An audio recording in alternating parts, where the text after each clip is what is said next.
Hello camera nuts, it's Michael Reed, your one and only and hopefully favorite camera nut. Well gang, if you like old cameras, I got you covered today. Here's an old one.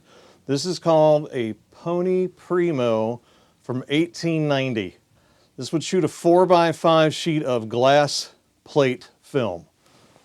And your film holder would look something like that. It would design to hold 2 plates of glass. You would stick it into the back of the camera. You pull this little shade out.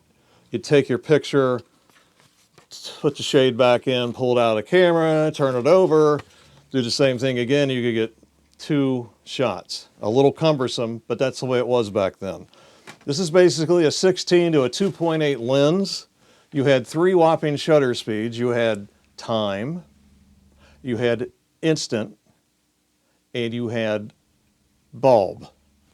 Bulb means it stays open as long as you hold the shutter down. Now, speaking of the shutter, this is what we call a pneumatic shutter. Everybody sees these and it's like, oh, the rubber ball. Well, that's all it is. It's air. You put your finger over the end and it brings up this little lever which opens the shutter, and that's how it worked. That's called a pneumatic shutter. Those are pretty rare nowadays. And this one is a pretty collectible camera, as you might imagine. We were fortunate enough to get this years ago with some S&H green stamps. So, you know, you're not going to find these too many places anymore. So if you do see one in a flea market or antique shop or yard sale, pick it up. It's pretty cool. I'm not sure how much they're going to cost you, but I know they're not cheap.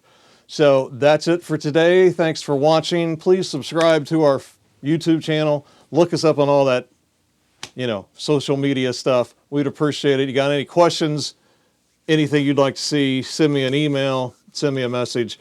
I'll be glad to talk to you. Take care. We'll see you next time.